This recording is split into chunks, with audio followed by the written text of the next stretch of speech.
Passado resolvido, futuro decidido. Capítulo 3. Eventos de injustiça e intimidade. Assim como a verdade precisa ser reconhecida para libertar, a dor precisa ser identificada para ser ressignificada. Até agora, você ficou desconfortável com alguma passagem do livro? Pode ter sido na introdução, no primeiro capítulo ou nas páginas anteriores. Fiz você se lembrar de alguma ocasião do passado? De alguma decisão que antes não parecia tão precipitada, mas pensando bem, era provavelmente um jeito de compensar uma emoção que você não queira encarar? Se você se sentiu mal, não é um problema. Você está buscando essa verdade com o livro. Também não é um problema se você continuou bem. Cada pessoa tem percepções diferentes e você pode processar esses insights de outros jeitos. É como naqueles momentos em que casais discutem e criam-se 3 versões para o acontecido: a versão do marido, a versão da esposa e a versão completa. Todos nós processamos as nossas versões dos fatos. Alguém está mentindo? Não necessariamente. O marido faz uma análise com as percepções dele e a esposa tira suas conclusões dentro de suas próprias bases de percepções. Ele está correto em seu universo e ela está correta no mundo dela. Geralmente, esse tipo de discussão apenas se resolve quando um dos dois lados, ou ambos, na melhor das hipóteses, muda parte de suas percepções para que caminhemos juntos. É por isso que existe uma mudança tão grande de panorama quando pessoas que namoram decidem se casar. Em discussões anteriores era mais fácil. Eles se despediam e cada um ia para sua própria casa, pensar sobre o ocorrido e analisar as próprias percepções. E um casamento? Especialmente naqueles que ainda estão no início, e dependendo do caso, o casal tem como moradia algum lugar menor, e você não pode nem fugir para outros cômodos. A situação torna-se mais complicada. Confesso que considero impossível você encontrar alguém que tenha a mesma percepção das coisas que você. Isto mesmo, é impossível encontrar alguém que goste das mesmas coisas que você, na mesma intensidade que você. Não dá para fugir sempre. Se você fugir hoje, provavelmente encontrará no próximo relacionamento as mesmas razões que o motivaram a fugir anteriormente. E por isso, a melhor solução para esses conflitos é desenvolver a maturidade emocional a partir de novas percepções criadas por meio de novas experiências e observações vividas juntas, novas experiências do casal.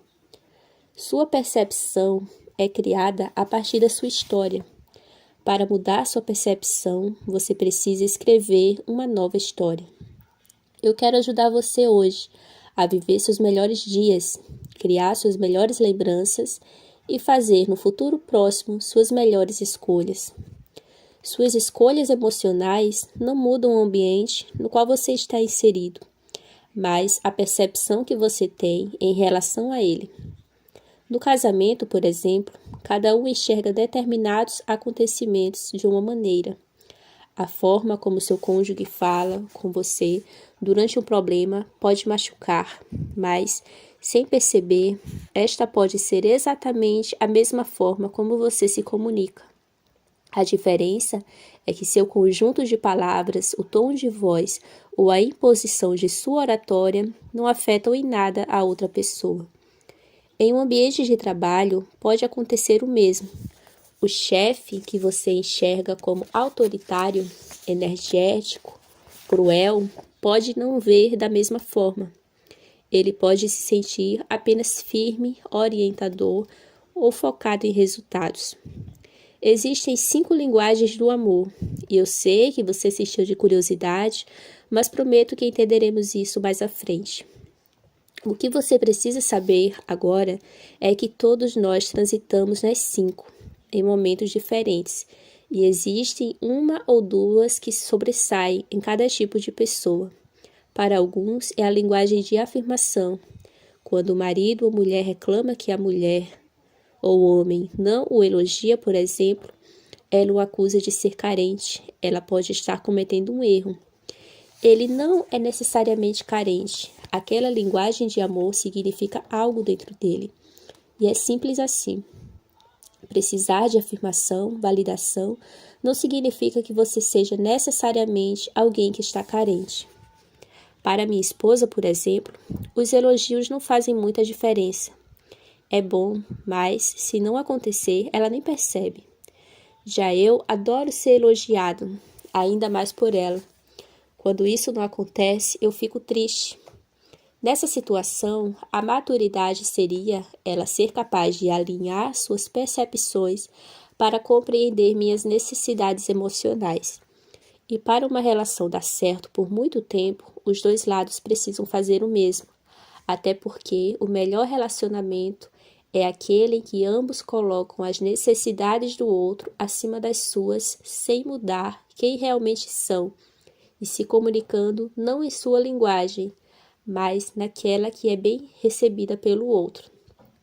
Vamos estudar tudo isso. O importante é não se apressar. As soluções começam a chegar na hora certa.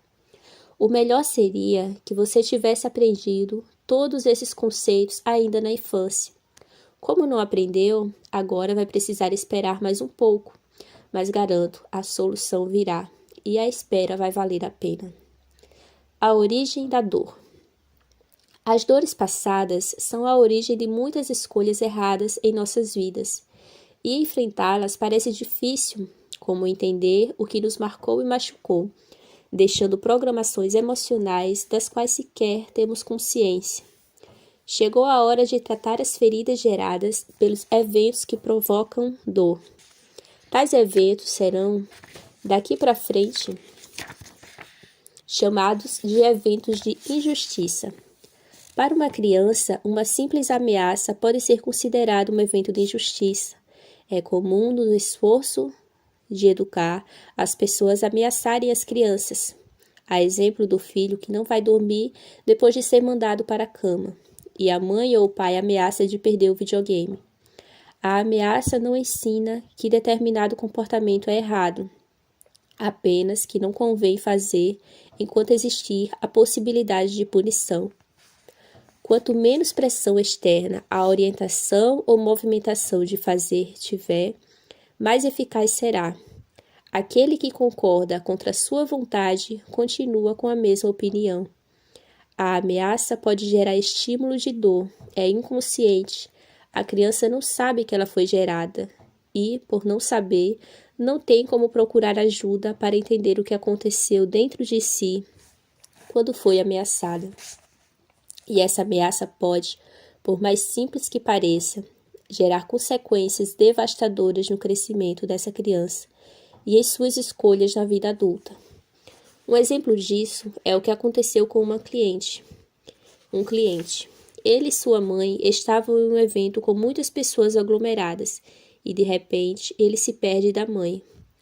Minutos depois, sua mãe o encontra e o corrige dizendo: "Nunca mais saia de perto de mim, pois se isso acontecer novamente, você poderá ser raptado e criado por uma família que não é a sua."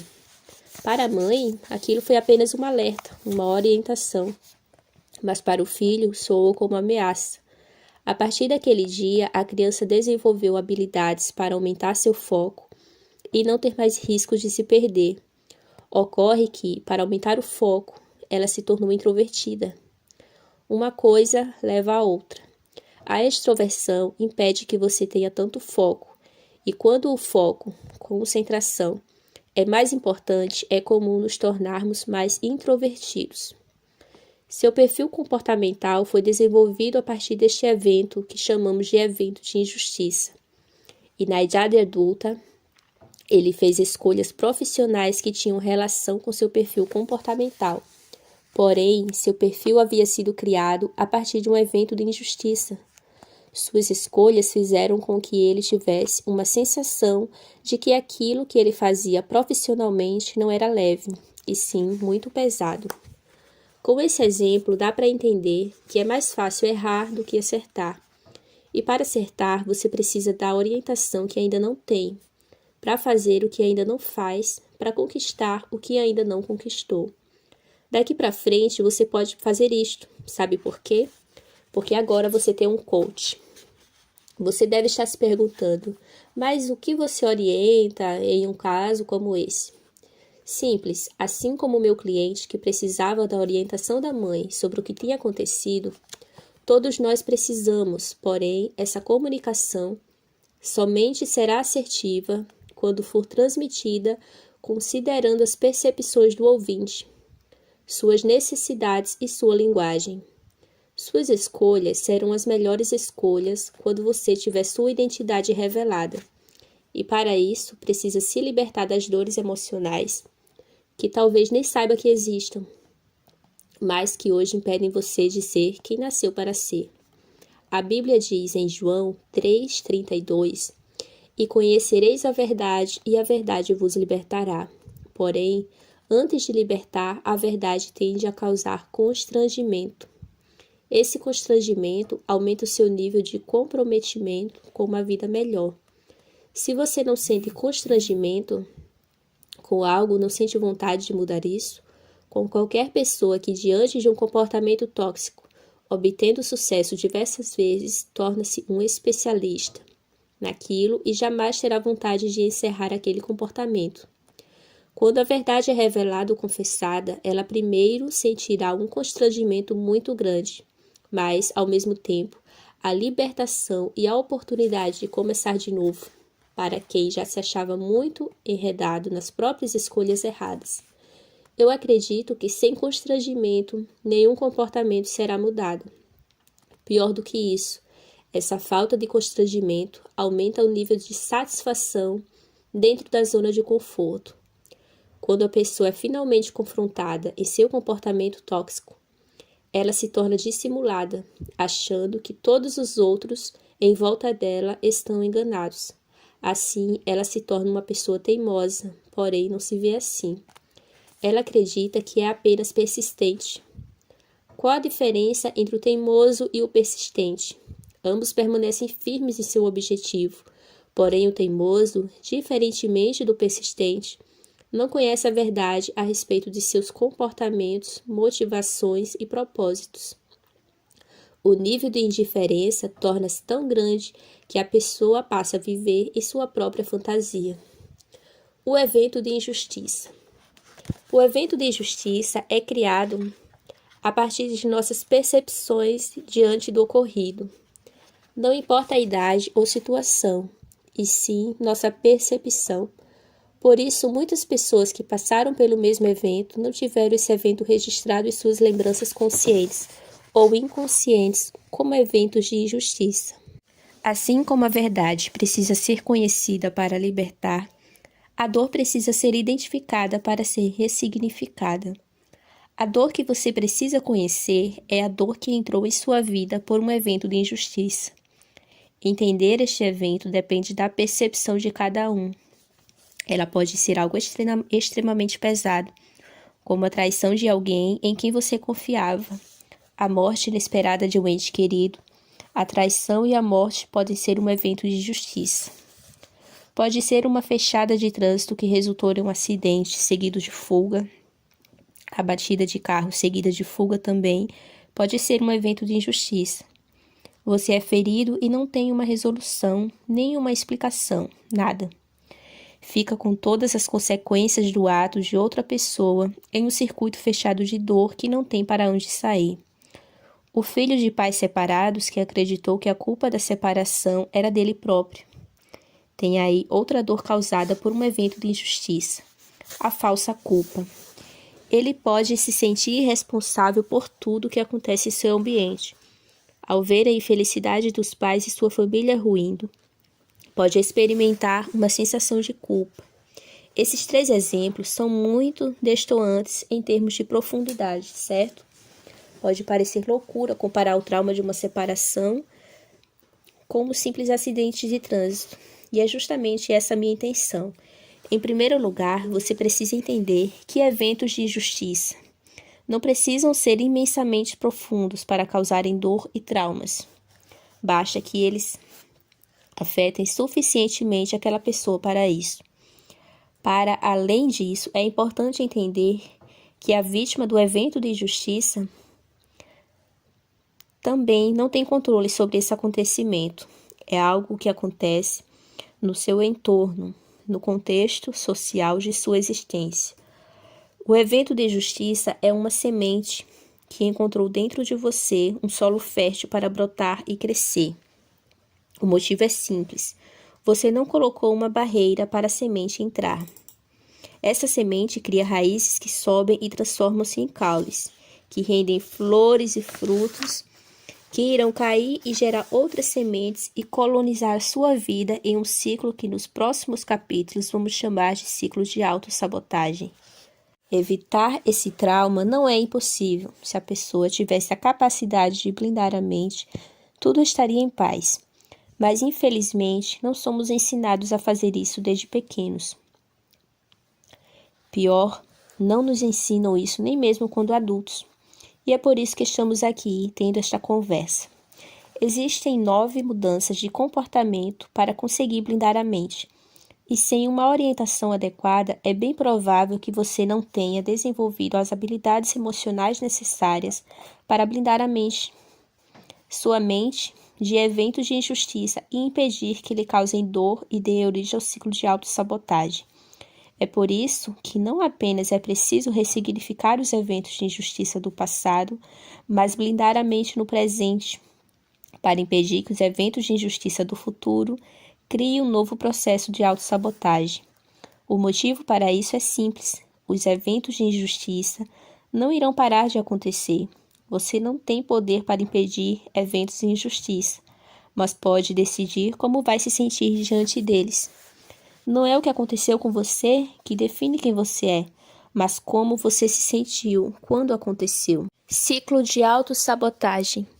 A primeira coisa que o evento de injustiça, a semente, causa em nós é a sensação de mágoa, rancor, ódio, amargura e outros sentimentos parecidos. Uma fechada no trânsito gera mágoa e você não controla aquilo que considera péssimos motoristas, mas deve controlar sua própria reação diante de eventos provocados por eles. Uma pessoa magoada normalmente desenvolve o comportamento de reclamar constantemente e fortemente do evento de injustiça. Para sua vida melhorar, é preciso que você faça algo. Para piorar, basta não fazer nada. Se nada for feito e sua mágoa, raiz da dor, for guardada, ela irá evoluir para algo ainda pior, ressentimento, que é o caule. O ressentimento busca o alívio da sua dor, seu desconforto, reclamando daqueles que participaram do evento de injustiça. Acha que acabou? Piora. O ressentimento transforma a pessoa em alguém que passa por um processo de vitimização, que é a flor. Essa vitimização se dá pela generalização do entorno da pessoa por conta desse próprio evento. Um homem traído, então, passa a acreditar que todas as mulheres são adúlteras. Uma mulher que recebeu uma fechada no trânsito de um homem passa a acreditar que todos os homens são imprudentes no volante. Alguém que ficou preso em um elevador passa a ter claustrofobia, achando que todos os lugares apertados irão oferecer algum tipo de risco à sua vida. E como se não fosse o suficiente, essa pessoa irá acabar acreditando futuramente que não merece nada, o fruto. O não merecedor elimina o sentido das coisas. O homem ou mulher traído para de cuidar da própria beleza, acreditando que não vale mais a pena relacionar-se com alguém. A pessoa que é assaltada e acha que irá passar pelo mesmo evento quando colocar os pés na rua, para de frequentar lugares públicos como cinemas, shoppings, restaurantes, academia e de sair com amigos e família. Prefere se resguardar em casa. O não merecedor guarda os melhores recursos para outras pessoas. Ele não consegue se divertir, porque acredita que é um privilegiado frente a um mundo que não faz sentido.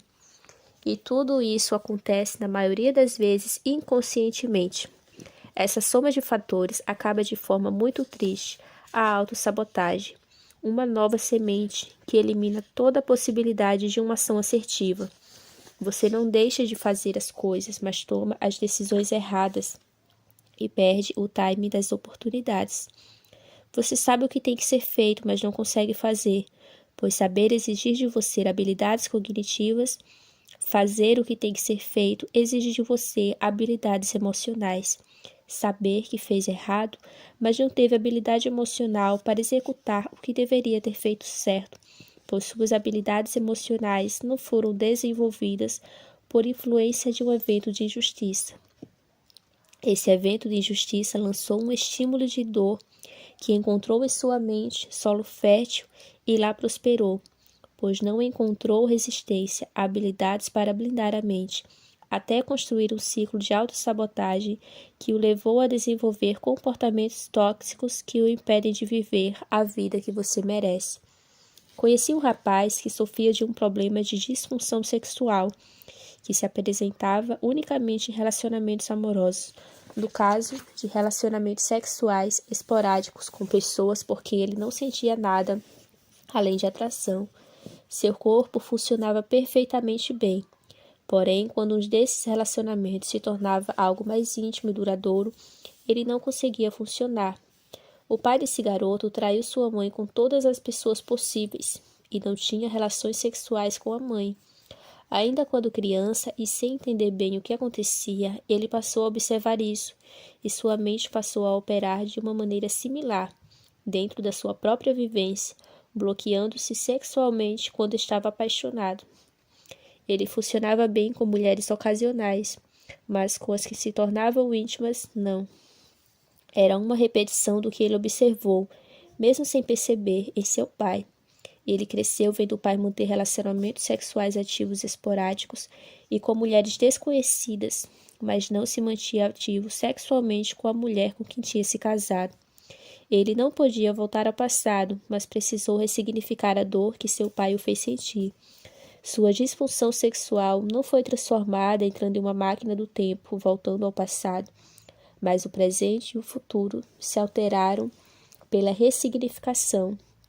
E hoje ele não sofre mais desse problema. Depois de ressignificar, ele está pronto para viver a vida que merece e não repetir a vida que ele construiu em seu inconsciente a partir de sua observação e experiências passadas. As consequências da autossabotagem.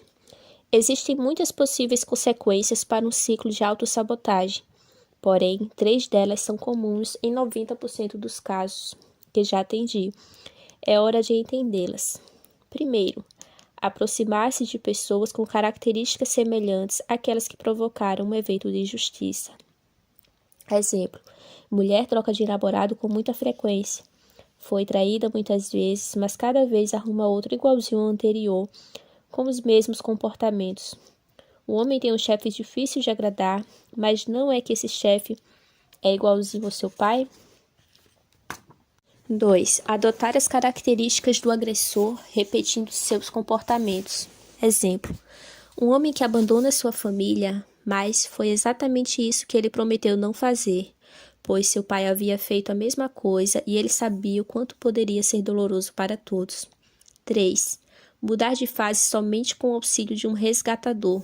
Por exemplo, só conseguir entrar em ação com a ajuda de alguém que consegue enxergar como resgatador, porém é capaz de identificar se essa é a pessoa certa para auxiliar na mudança de fase.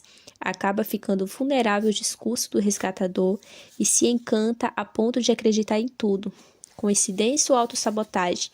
Aqui você já percebeu que na autossabotagem nossa mente nos conduz a repetições em nossos comportamentos ou em nossas escolhas, ou nos deixa vulneráveis ao discurso do resgatador. Existe uma forma de mudar tudo isso e conduzir você à vida que você merece viver. Seus melhores dias estão prestes a ser reais e vividos por você.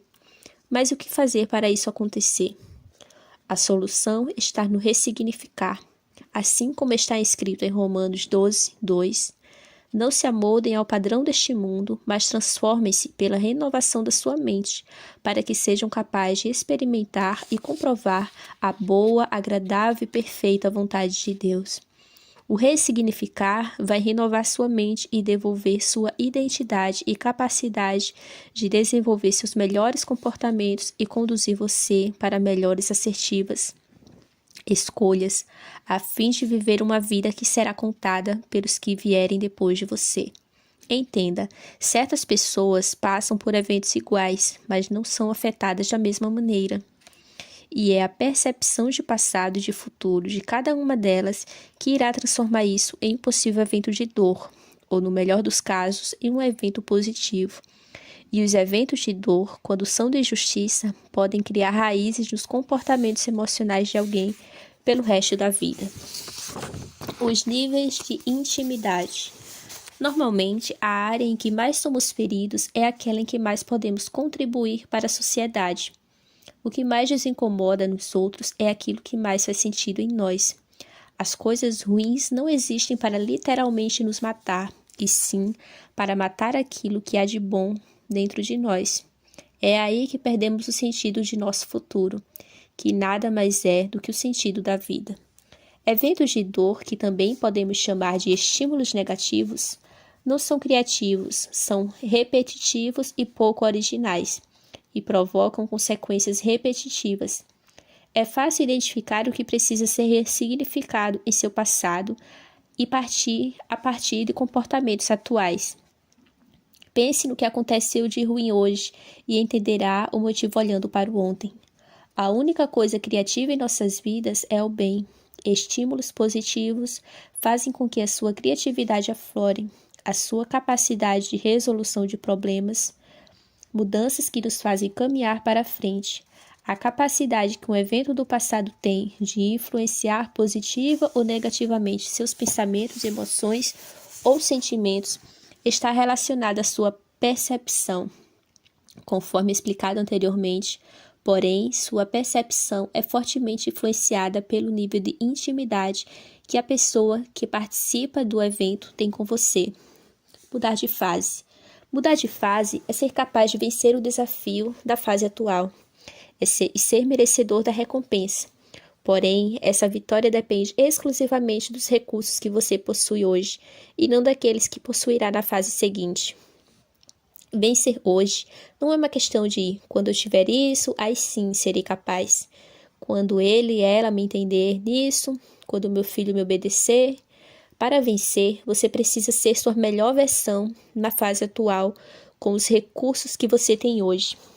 Não importa se você ganha pouco, seja o melhor no trabalho com o salário que recebe, seu filho é desafiador. Isso não tira sua responsabilidade de ser a mãe ou pai que ele precisa. Seu cônjuge não se comporta como você gostaria, é seu papel ser o melhor parceiro possível. O casamento não deve mudar a sua conduta individual de ser sempre melhor. Pense comigo na história bíblica de Davi e Golias. Antes de matar Golias, Davi venceu desafios no passado, matando um urso e um leão. Esse evento provocou a esperança necessária para que ele pudesse vencer um desafio ainda maior. Antes de entrar em ação, ele visualizou a recompensa. Perguntou várias vezes o que ganharia quando matasse o gigante. Ele só encontrou uma ação quando descobriu a recompensa, porque precisava criar aquilo para aquilo, porém, foi sua melhor versão, usando apenas os recursos que tinha, uma funda e 5 pedras. Mas muita gente não quer ser a melhor versão de si próprio para mudar de fase. É a pessoa que provoca uma demissão no trabalho para ganhar os benefícios consecutivos daquele desligamento. O problema é que no novo emprego, com um laço que prende ao passado, todos os problemas de carreira irão se repetir e ele se verá novamente detestando o chefe.